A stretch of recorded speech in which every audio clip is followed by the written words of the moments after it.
If you can't enjoy being your own company, how do you expect other people to enjoy being in your company? Too many people these days are afraid, for whatever reason, to go out and do things by themselves. I think mostly is because people don't like the attention all being on them when they're out in public.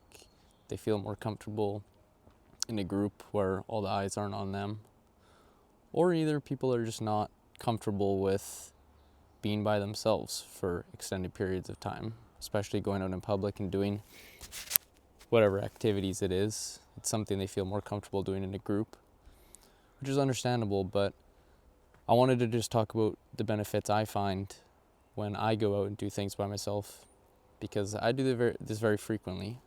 I think being able to be alone and doing things by yourself is an important alone time to have, and I think it's very restorative to your mental health, because you're seeing people all the time when they're at school, work, sports, stuff like that. If you live at home with other people, you're always around others doing other things. You don't have time to yourself. And pretty much every weekend I will get out in the morning and just go and hang out by myself for at least the first 5-6 hours of the day. I'll go to the gym by myself, I'll go get a coffee, I'll go run whatever errands I have to do, and I feel very refreshed every time I come home at the end of that few hours by myself. And I think it's something that more people need to go out and experience. It comes up in conversations a lot, that when I speak with others, ask them what they're doing, and they say they have no plans, and I'll suggest they go and do something themselves, but everybody looks at me weird when I suggest the idea of going and doing something without the company of other people. And for the reasons I discussed earlier, it's what I imagine why people are scared of having all the eyes on them, or just not having somebody to go and do something with. And it's a shame, because I think being social is important. I'm not saying to do everything in life alone, because humans are social beings, and you won't be a very sane person for very long if you're only ever doing things alone.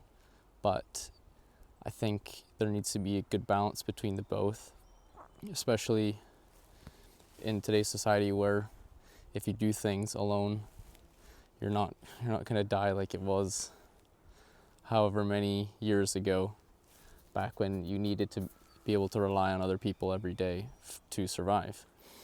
And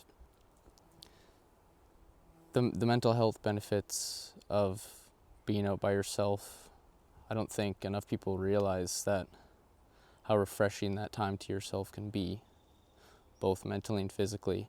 It's nice to be able to do whatever it is you want to do without having to cater to other people's preferences or ideas of a fun time. If you like going out to the beach, or going to the gym, or going to the coffee shop, but your friends don't like to do that, and you always cater to their plans, then you're never really doing what you want to do. And getting into the habit of doing that is really self-destructive, because you're putting other people's needs ahead of your own. And in the long run, it's going to lead to you being unhappy.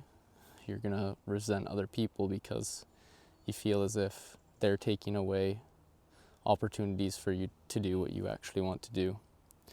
So there definitely needs to be a good balance, because, as I said earlier, you don't want to just do everything by yourself, but you don't want to do everything with other people, Not enough people go out and try and spending a few hours with themselves, doing whatever it is that they want to do. And I urge you to go and try it, just even for a couple hours. Go to the library, go and get a coffee or something, and just hang out and be by yourself. Bring a book, watch your favorite Netflix series, whatever it is. Just go out and make a little trip out of it and see how you feel. you might want to chain together a few activities. Like I said, I do. I go to the gym. I usually will get a coffee after. And I still am socializing, like I'll speak with other people out there, but I don't have to cater to other people's plans. Like, I can go home at any time I want. I can stay out longer if I'd like. I could go to a different place if I want to. And I'm not on anybody else's agenda or timeline for how I spend my day. And that freedom it's very refreshing, and that's why I do it pretty much both on Saturday and Sunday. Anytime I don't have to go to work or something, and I don't have like prior obligations. If I have the day free, I'll make sure I go and do something just for me. And I really think more people need to do that and be more comfortable being in their own company. Because at the end of the day, you're gonna have other people, but it's not always a guarantee. Your friends who you've been with for a long time, you guys might part ways. Your partner you've been with for a long time, you might part ways. Your parents one day, unfortunately, might pass away.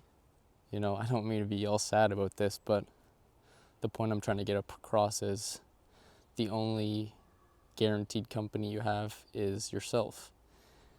And what kind of life would it be if the one person you always have is somebody you don't feel comfortable being with?